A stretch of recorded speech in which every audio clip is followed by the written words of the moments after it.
The automobile is one of the most important inventions that revolutionized the modern world. In America, the rich history of car culture runs deep as technology continues to shape the future of the industry. Jason Stein, former publisher of Automotive News, is here to share the stories of people passionate about cars, from industry leaders and innovators to car-obsessed celebrities. Buckle up as Jason takes you inside the boardroom, onto the track, and around the bend on Cars and Culture on SiriusXM Business Radio.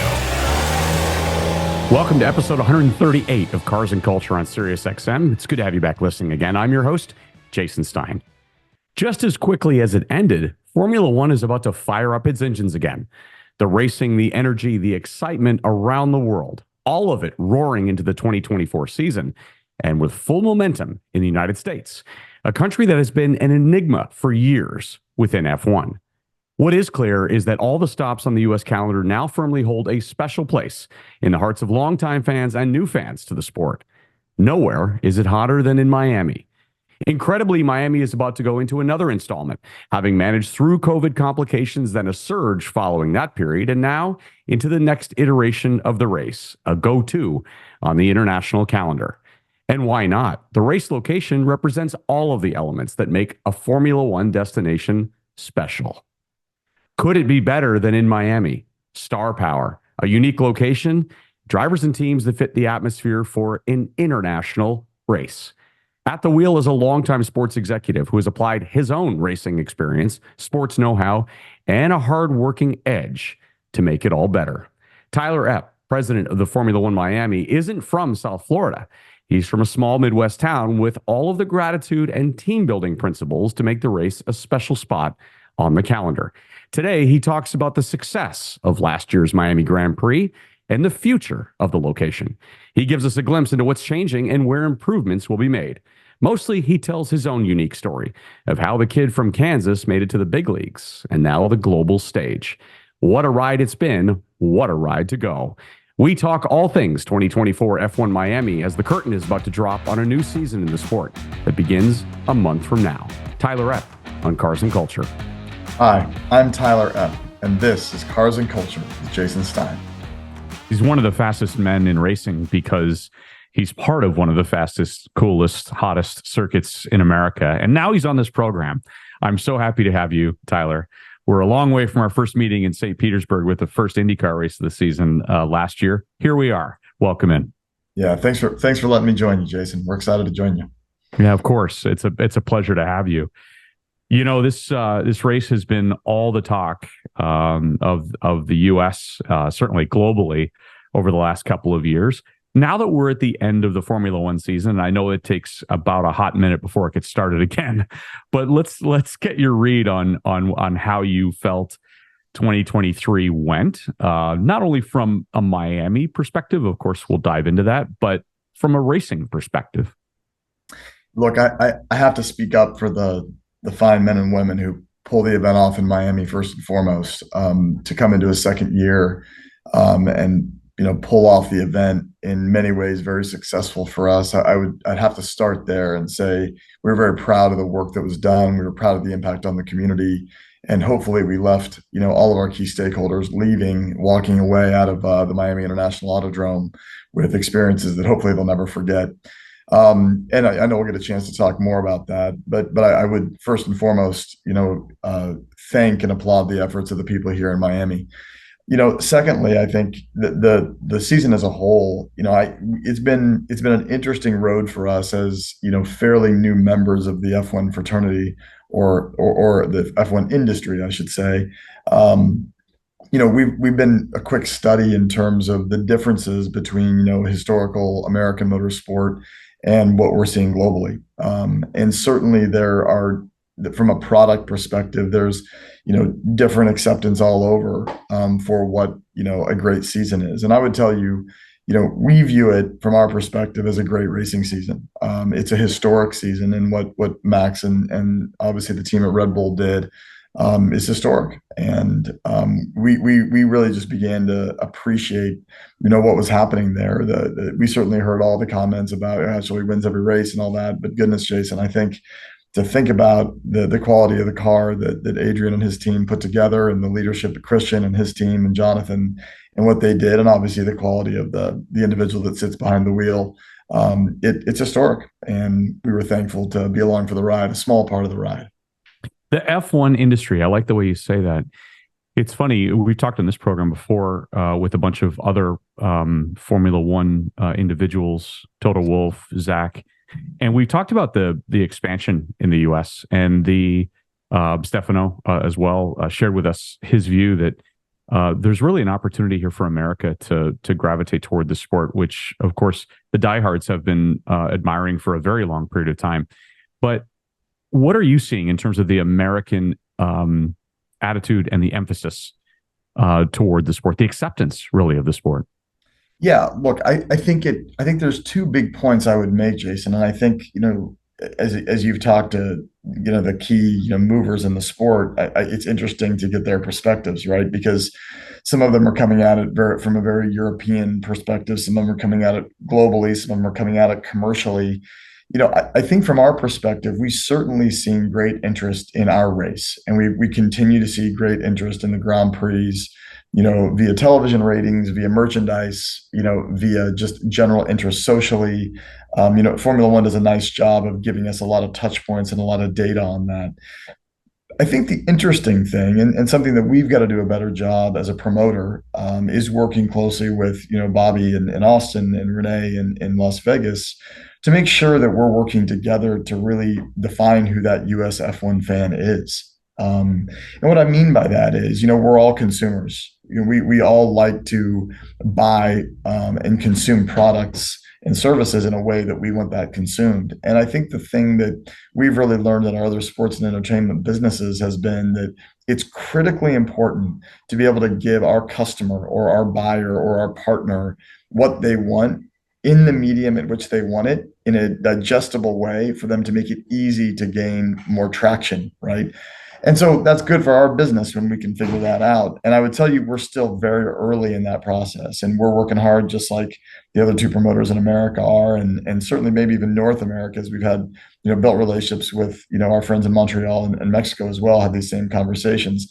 So on one hand, we've certainly seen great interest, and we're fortunate in Miami here to have seen that interest continue to hold and grow outside of South Florida and across the kind of our domestic marketing platform.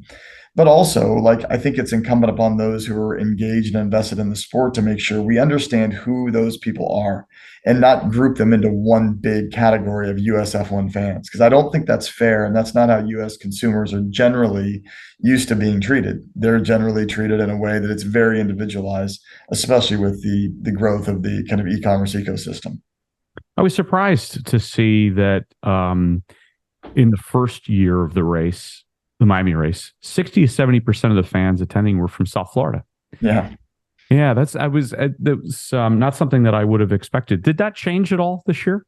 It did change a bit, although I would tell you we're still tracking over 50% in terms of the people who are coming to the race. And I would clarify that, who are giving us a South Florida zip code, right? Mm-hmm. And one thing that we've learned, and again, I'm fairly new to South Florida, I've been here less than 3 years, is that there's a lot of people in South Florida who have a condo, apartment, house here that they don't spend the whole year in. And so I do think that's a bit, probably a bit skewed. But look, I think the point is this, is that there is an appetite for Formula One racing and high-end entertainment here in South Florida, and I think we benefit from that tremendously. So to answer your question directly, Jason, it did adjust a little bit down, but not very much, not significantly. And look, our team has tried to make a point of saying, Latin America, Mexico, those are areas that have really indexed highly for us in terms of guests coming to Miami in general, but especially for the Grand Prix. So, we began much more outreach and more aggressive outreach to those communities and making sure that we're building a package that makes it easy for them to come. Same for our European guests. We're seeing an uptick on that side as well, of people on the European side of things saying, hey, we'd love to come and check out Miami. And look, I can't say enough about this community and this city and the area of the world in which we live. We're very, very fortunate to have a place. I was on the phone this morning with Niels Vidic, who's the race director for the FIA, and he's going to vacation here for a bit over the holiday. And, I'm from the Midwest. I'm from a tiny little town outside of Wichita. Like no one's going there over the holiday. So we're very fortunate, and we benefit tremendously from the attachment to the Miami community. Yeah, and I would think, and you've said this in the past, I would echo it. There'd be a European headline of coming to visit Miami. I mean, that's like a natural.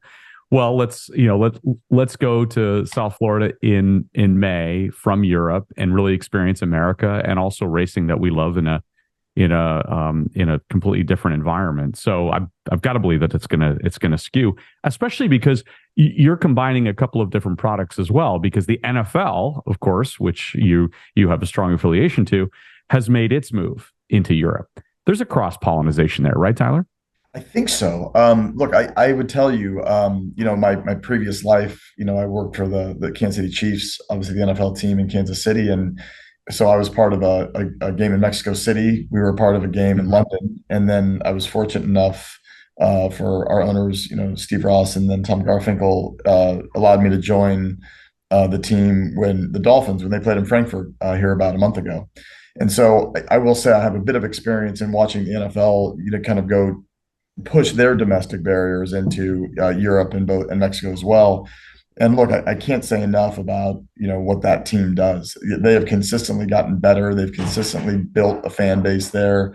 When you go to these markets now, they do a great job of making it feel like an event, and it's an NFL event. That being said, in so many ways, F1 is lapping the competition as it relates to dropping the circus into a community and having it take over. And I saw that on a very small scale in the NASCAR and IndyCar world as I was kind of growing up in this business. But what Stefano and his team have done to put on a show for the consumer when they show up in a community and support the promoter in that can't be understated. And they deserve a lot of credit for that, because whether it was Bernie or Chase or everybody along the way, I will tell you that it is a feeling and for those of us who have had the opportunity to go to multiple Grand Prix, I think we can all attest to the fact that when you're dropped into that market, it feels like something is happening there. Yeah. I just had the chance to visit Las Vegas recently for the Formula One race, and it didn't feel like the Las Vegas that I knew previously. Well, the number of people that I had comments from who were there for other things as they were building the circuit, what Renee and her team did there, it cannot be understated. That is incredibly difficult, and the folks in Singapore and the folks in Baku and some of the other prominent street races, Monaco, around the world, they'll tell you, even on the IndyCar side, like, what they do in St. Pete and what they do in Long Beach, what they did in Baltimore. I mean, those are huge efforts to try to turn city streets into a fully functioning FIA Grade 1 certified racing circuit. It is not for the faint of heart. What have you learned over the last couple of years about doing exactly that? Jason, you're smarter now about how to run all this, right? As opposed to, I don't know if I'm smarter. I think we as a team are smarter. Right. I think we've gotten better. I think we've made better decisions. But I would say, I was sitting with Sheikh Salman, who's the promoter in Bahrain, when I was in Las Vegas, and he was telling me they're getting ready to, they've already passed their decade and they're on into their second decade of that race. And I think about, everything he has learned and how we're only heading into year 3 and we have so much more to learn. So I would say we come at it with a humility. We come at it with there is so much still to learn and to do and to grow and evolve. But yeah, look, I think our team is better. But look, I would tell you the same thing that I would have told you, when I was sitting on a pit box in, Bristol, 15 years ago. It's still all about your people. It's still all about, building a community of people who are pulling in the right direction. And we're so fortunate, Steve and Tom give us the opportunity to chase these dreams, and not everybody gets that. I'll share the story with you. We do an all staff kind of F1 catch up every month in the fall, right? When we're kind of in planning and prepping stage. And we did ours it was last Tuesday or Wednesday. And so we all gathered in our Paddock Club building, and, we just basically share information and make sure people are kind of aligned and on the same page, just like any other business would do. And I looked out there and, Jason, there were almost 300 people in the room. And I think about the other promoters with whom we built relationships and shared challenges and, cried in our beer together and then celebrated together. And I don't think any other promoter has the resource that we do.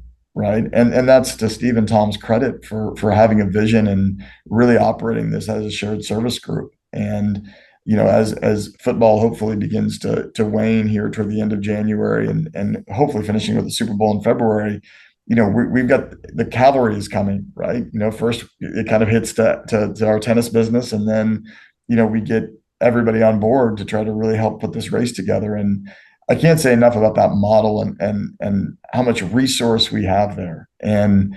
But it is all about that room of people, Jason. It is. It's not only driving the revenues, but it's making the operations efficient. It's honoring. The gentleman who used to run our community outreach here, Jason Jenkins, passed away, a bit over a year ago, but honoring him with the community programming in our community here in Miami Gardens. It's not one thing. It's a whole bunch of things and a whole bunch of pieces and parts that come together to pull off a Grand Prix.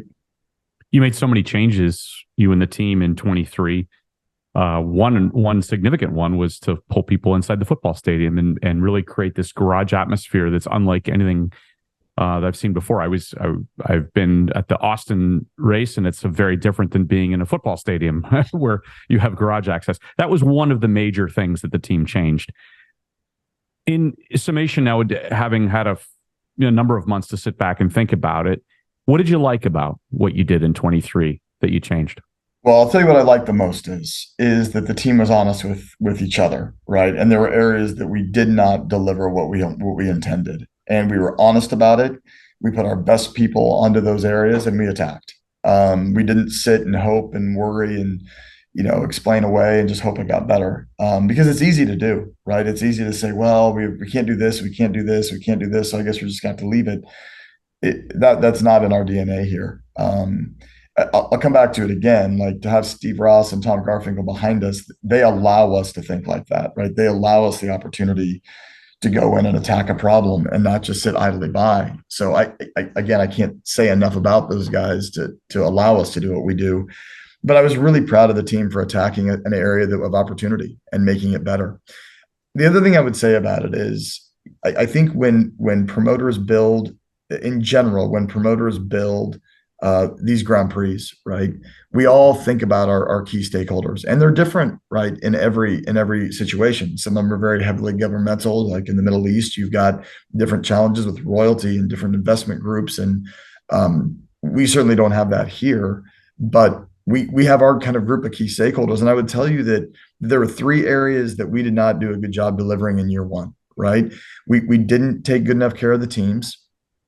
We didn't take good enough care of our partners at Formula One, and we didn't take good enough care of our staff. And that one never gets the headlines, and it never gets taken into consideration. But we hired a new leader enterprise-wide of kind of our guest service experience named Jose Mola, and he came in, and the first thing he said to me was, he said, Tyler, you sit here and talk about our partners, and you talk about our season ticket, our ticket buyers, and you talk about the media, and you talk about all these different people.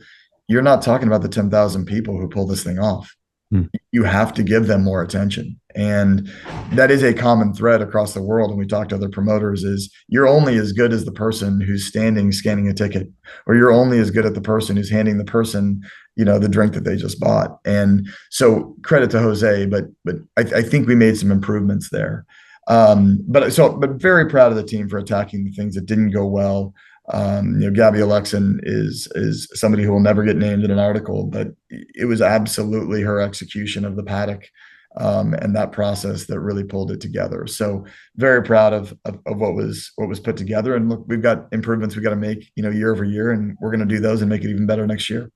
How so? What does 24 look like? I know you're going to be releasing or increasing daily capacity as one of the measures that you'll do. What else do you want to change? Yeah, look, and the daily capacity, again, it's all about the customer and the buyer, right? We will never increase capacity to a point where we don't feel like we can manage lines and manage restroom lines and manage consumer ingress and egress. That is still primary for us. It's never been, we have to get to 100,000 or 120,000 or 90,000 or whatever the number is per day. It's always been about the fan experience first. So, look, for us, it's really about evolution this year. We've luckily been very fortunate to build, over 30 different product experiences around our campus. And you're going to see us lean into those. The marina will be back amidst all of the ribbing that we get. We never take ourselves too seriously on that and are always happy for the media to give us a hard time. Hard Rock will be back, obviously, with their beach, and they've got a new set of entertainment. We're pleased to be able to build our podium on the south side of our stadium again, kind of right in the midst of one of our luxury areas, but with vision to really the campus pass buyer, which those tickets will go on sale here probably toward the end of January, which is our GA ticket. And look, we've also taken a page out of some of the other promoters' book, and we're selling a rotating pass. Grandstand pass, right? So a very American thing is to be able to sit in the stadium and see the whole field. And frankly, an American motorsports perspective is often sitting in a stadium and being able to see the majority of the racetrack. I remember 20 years ago when I was part of the build at Kansas Speedway, they really made this big point about how they were going to dig the racetrack down into the inner bowl so that from the third row of the grandstand, you could see the entire racetrack, right? So Americans are programmed to be able to see the entire environment in front of them. You put an F1 circuit in America, that's a hard ticket to get, right? Where you can sit and see the whole race circuit. So, again, credit to Josh Young on our ticket sales team, but he said, look, we should be selling a rotating pass where you sit in multiple different grandstands on the different days, and let's price them accordingly. And those have sold really, really well for us. So we think we might be onto something there from the American consumer that's a little bit more, let's say, like curated for the experience that they expect. So look, we're really excited. Campus Pass will be huge for us. The paddock will be back on the field again with access to the general ticket buyer. And look, we're consistently proud of some of our luxury areas as well that continue to get a lot of headlines for us. But I would tell you that we're probably as focused this year as we've ever been on trying to make sure that the grandstand buyer and the, again, GA buyer that we call Campus Pass has an amazing experience I'll never forget. Spoken like a true F1 professional. You've referenced it a couple of times, so I want to dig into a little bit, Tyler. Wichita. Did you think the guy from Wichita would be discussing things like paddock clubs and garages for Formula One? And I have to clarify, I'm actually from Newton, so it's a suburb. It's a suburb of the huge metropolis of Wichita. Newton, Kansas. Newton, Kansas, yeah. So look, I moved to Lawrence when I was 10, which is again a small town outside of Kansas City, which is where I grew up. Either way, like there Newton, there's 16,000 people. It was a little railroad town, and Lawrence is still a 100,000 person college town. Where the University of Kansas is based. So look, I can't say enough. It's like all of our careers though. Like we have help from people who give us opportunities and get to kind of live out our childhood dreams, and I'm beyond blessed and fortunate. But without, Tom and Steve and so many other influences that I've had, there's no opportunity I'd be able to do this with this team of people. Professional sports and racing. How did you get there? What was the stepping stone to get you where you are today? Yeah. So, I was in law school back in Kansas after a very short-lived and very below average college tennis career out in North Carolina. And, I was hell bent on making sure that I didn't have to practice law for a living, frankly. And so I was, I interned, lived out of my car one summer, worked for this agency out in North Carolina, and kind of got hooked into the track promoter in Kansas, which was about 20 minutes from the law school. And I went and they, a person at the agency kind of vouched for me, and I got in there as an intern and worked there all through school. And the NASCAR race, the year of, it would be in 2002. I was walking around with Joe Montana, and he had been a former partner of Chip Ganassi, in kart. And so he wanted to go say hello to Chip. So we walked across the garage, and he popped up on the pit box. And of course I stood down there, and my oversized pants and weird looking track shirt. And this guy comes up to me and starts talking to me, and we kind of hit it off a little bit. And that guy was Tom Garfinkel. And so I went to work for him, a couple months later, toward the end of my third year of law school, and um, I can't say enough about the road that he's taken me on. So we worked together at Ganassi, obviously, for almost 5 years, and then worked together again at Hall of Fame Racing, and where he was one of the owners, and I had the opportunity to GM at the experienced age of 29, and then had the opportunity to work in baseball together, and we split ways in the NFL, but then had the opportunity to come back and pursue something we both love, which is open wheel racing. So he's been beyond a blessing, and huge influence on me personally and professionally. What'd you learn at Ganassi? We've had a number of Yeah. star owners on this program. We have not had Chip, but Yeah, I think they all come from the same milk. yeah. Look, you know what? I would say this. I do find myself. I find myself leaning back on those years a lot, Jason. Great people there. And as Chip will tell you, he doesn't always see eye to eye with everybody, and I was no different, and I was a snotty, mid-20s kid who probably didn't always say the right things or do the right things, but we did share a common passion for competing. And people that like to win and like to compete do well with Chip. And Mike Hull and Barry and Scott Harner and those guys on the IndyCar side, and Andy Graves and Donnie Wingo and Jimmy Elledge and the guys on the NASCAR side, Tony Glover, those guys in a weird way had huge influences on me.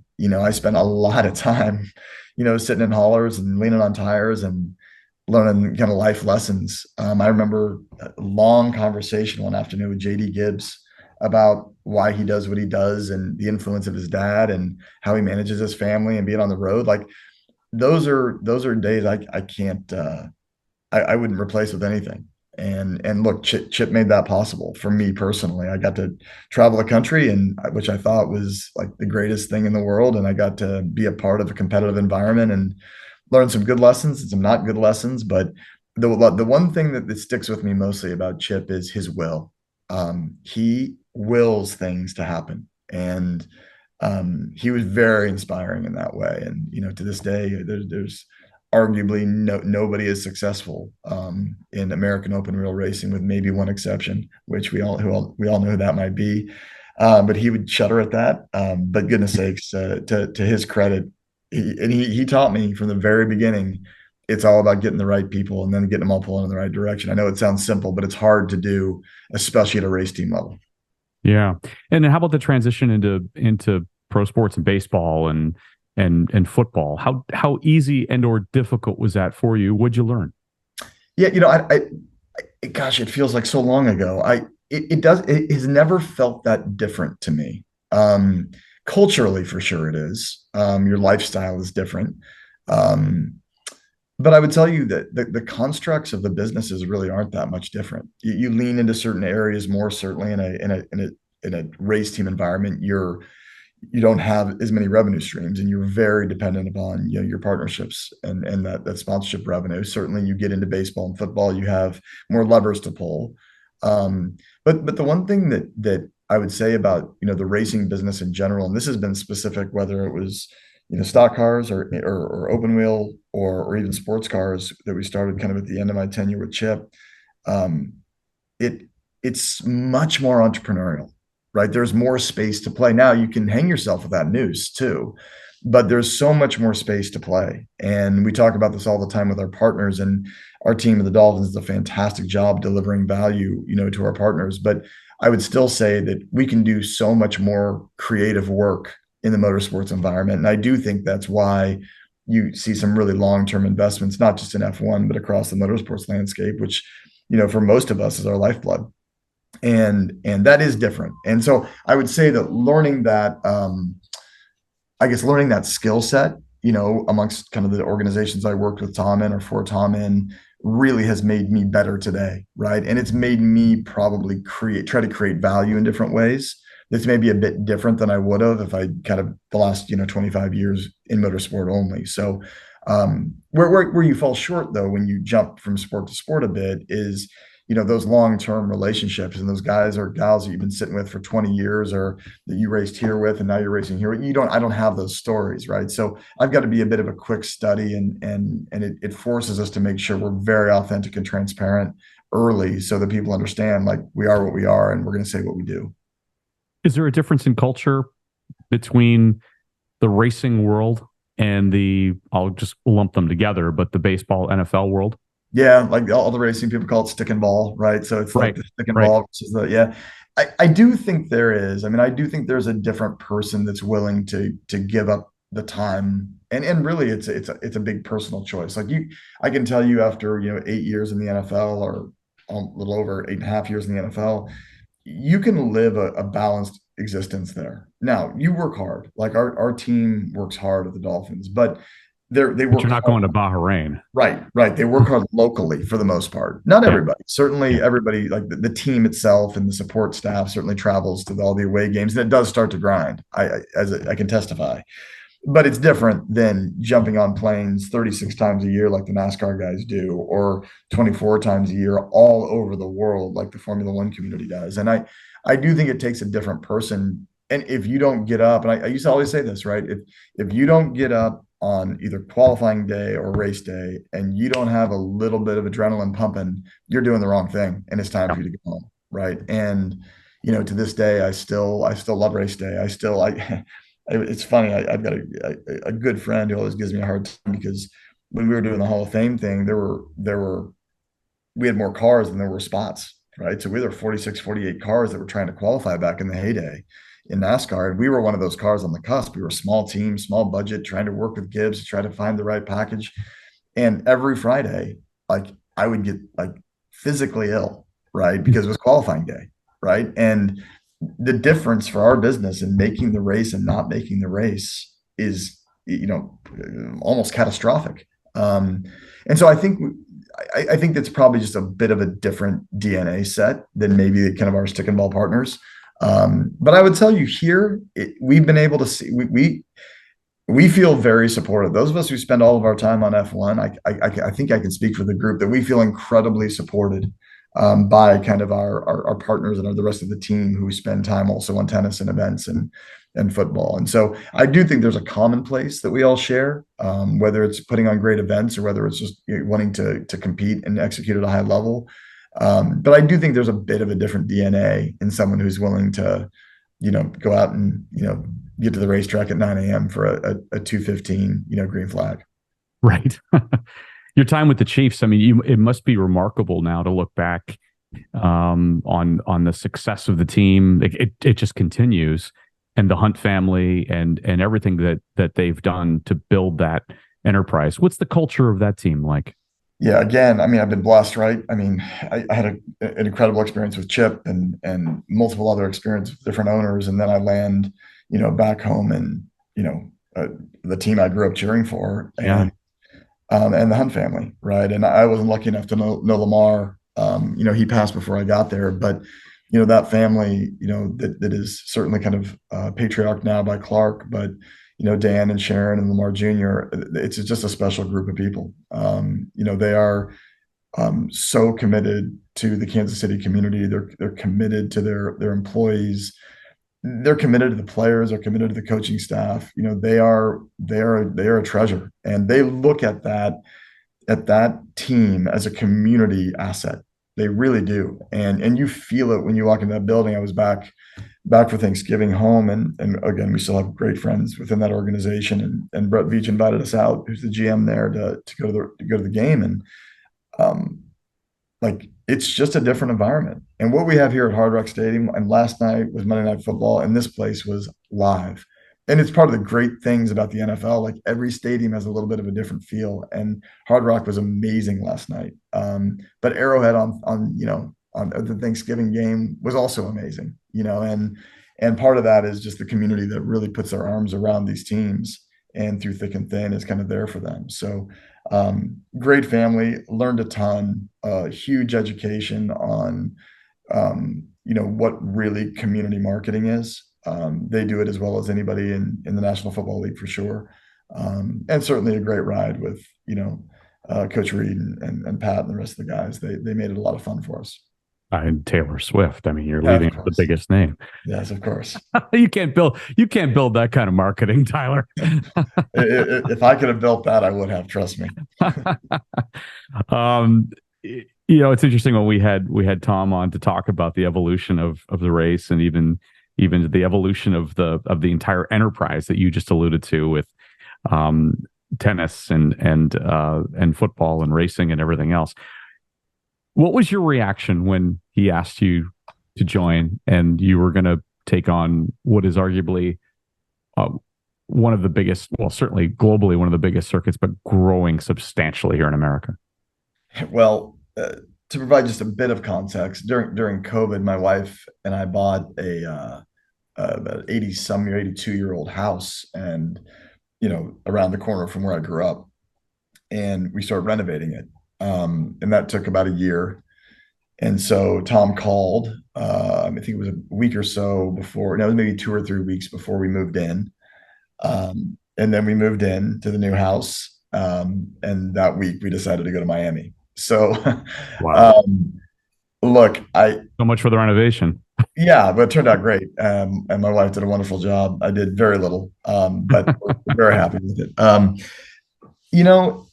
It wasn't about it. Look, I have to say this. It was much more about the opportunity to build something with him and Steve than it was the worldwide stage. The worldwide stage has been like an ancillary benefit that has been very rich for my family and I personally, right? But it's not why we did it. And I can't be more honest with you than that. We did it because I believed in what he and Steve were building here. I have a deep passion for the motorsport world and motorsport community. I love the concept of doing something in what I believe to be the pinnacle of motorsport. I was up for the challenge, but it was really a lot more about starting something and building it with him.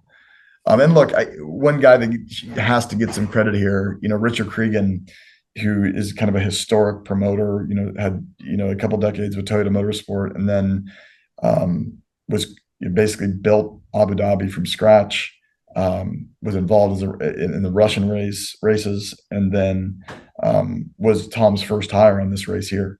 And he was here from the very beginning when they were talking about doing it downtown, and, Tom steered the vision back to the Hard Rock campus. And, he was absolutely critical to us being able to get this thing off the ground. And he still is involved. I was in London last week, and we spent a couple hours just talking about challenges I'm working through and him offering advice, and he'll be with us again next May. So again, back to the point, right? It was really about wanting to do something with Tom and building something. And Richard was a key part of those early days for sure.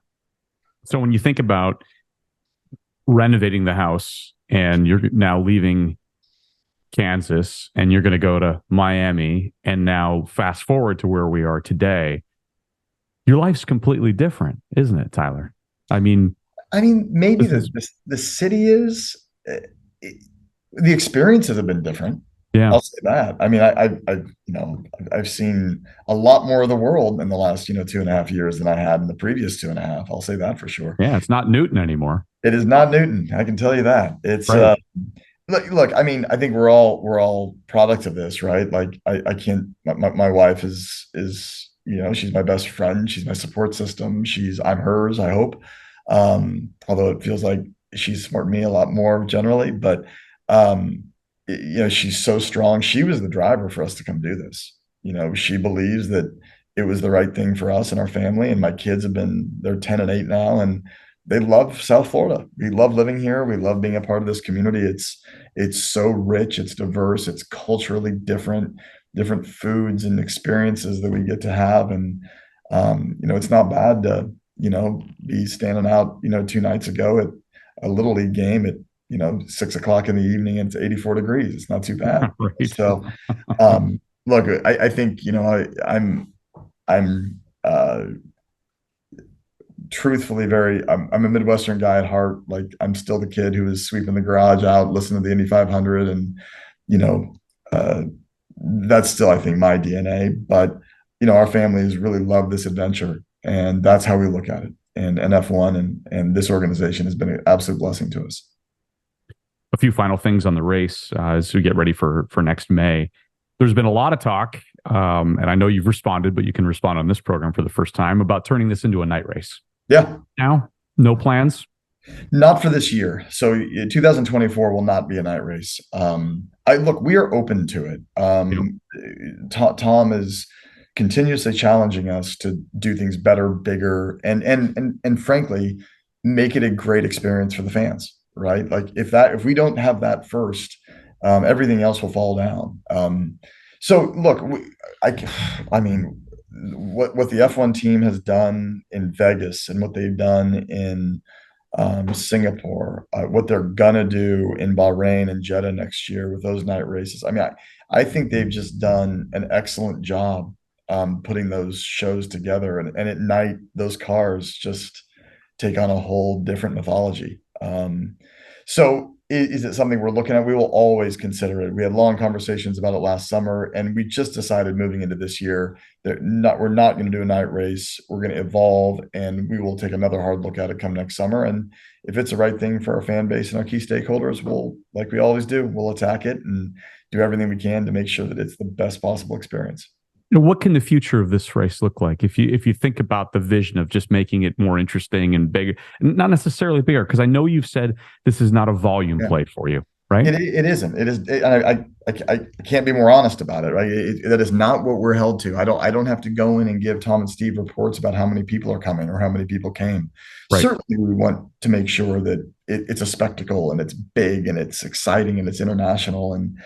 But I actually think that the evolution of this race will continue to harken back to what Tom and Steve set out to be from the very beginning, which was they wanted two things. They wanted to make sure that the racing environment itself, the racetrack, the barriers, the turns, the curbing was of top quality, and that the race teams and the drivers and the FIA and F1 knew that when they showed up, they were coming to one of the best circuits in the world, right? And Tilke's helped us get there. GeoBridge has helped us to get there. A lot of companies have weighed in to help us to get there, but we are very proud of the circuit that we put out. The second point that they made from the very beginning was this is going to be about the fans. We're going to create these experiences that people come and have these moments that they carry with them forever, right? And so how do you do that and how do you evolve in that? We're so fortunate to be part of Miami, right? It is the food, the art, the music, the environment, the culture, the diversity, the feel of this amazing community. And we work really hard to make sure that when you come to the race, you feel differently. It is not like going to another race. It should be a very, very different feel. And for those people who love to sit on the 20th row of the start-finish grandstand at every Grand Prix, like that's our person that we want to make sure when they come to Miami, it feels different. And so that will be our guiding light as we continue to evolve. And will there be changes and evolutions? And will we look at different configurations and different products? And of course, we'll do that every single year. But most importantly, we got to listen to the fan base who's coming, the fan base who's buying, the fan base who's experiencing, and listen. And when they give us feedback, make sure that we react. Well, and the drivers too. I mean, absolutely. I think it was Lando Norris who said when asked about Miami just this past iteration, he said, to quote him, the vibe's pretty sick so far. And the drivers have, of course, the 3 M's that they really admire the most, which historically has been Monaco, Melbourne, and Montreal. Yeah. But there's got to be a 4th M. We hope so. Yeah. I mean, look, we were fortunate enough to be nominated at the Autosport Awards. I guess it was last weekend. So we were in London for a couple of days. And I'm sitting there and I'm thinking, look, we're heading into year 3. And the spectacle that was Vegas, the historic value of Le Mans, and then our friends at Silverstone who are the winners that night. I mean, for us to be in that group and considered amongst that group, we came back and we should celebrate that. We should be proud that we're in that group. And certainly, look, what Francois does in Montreal and Monaco speaks for itself. And they make Memorial Day weekend they always started off Memorial Day for me. It was always the get up and get going so you can watch Monaco and then on into the Indy 500 and the 600, the Coke 600. So you think about where you come from in Newton, Kansas, and sweeping the garages out, listening to it. And then I got the chance to do the double with Chip. I watched 1,100 miles of racing with him one year. And those are gifts that I can't put a value on. But look, I think we have the opportunity to continue to build this race and to continue to build, but we need to be authentic about it. It needs to be authentically about Miami. We can never lose sight of those key stakeholders. And create something that you coined as the Netflix effect for the event. Look, I think the Netflix effect is part of what's driven the US interest, right? And Sure. it certainly is a part of, but it is not all of it, right? It is a portion of it. And but look, Bobby gets credit for what he's done in Coda. We would hopefully like to fit into that ecosystem a bit, is what we've tried to do to create a new environment for US fans, and certainly what Renee has done in Vegas, Warren said as well. But we should all be leaning into that. The drivers, the partners, like Red Bull's livery launch in New York last year. We're hearing a whole bunch of livery launches planned for stateside this year. Last night at the Dolphins game, we got some news about Ferrari making some announcements with Miami focused in the coming, next couple of months. Like we are fortunate to be in a place where these brands want to bring big announcements and big moments. And as a country, we need to open our arms to that and make sure that we are welcoming, that environment, and making sure we're building on top of that. And if we do that, this has a really bright future, and F1 has a really bright future in this country. From Newton, Kansas, all the way to Miami, and now the third iteration of the Miami Grand Prix to come this forthcoming May. He is humble, and he is the driving force. He and his team are the driving force behind all of this. Tyler, I can't thank you enough for being on the program, for telling us a little bit about the car culture that exists down there in South Florida. Jason, it's been a pleasure. Thanks for all you do for all of us in the sport, and we'll be listening. Thank you so much. Take care. Thank you again to my guest today, Tyler Epp, president of the Formula One Miami Grand Prix. To see my interview with Tyler, go to the Cars and Culture YouTube channel. Like and subscribe to see more than 135 interviews and more than 1,000 videos. I'm your host, Jason Stein. We'll see you down the road.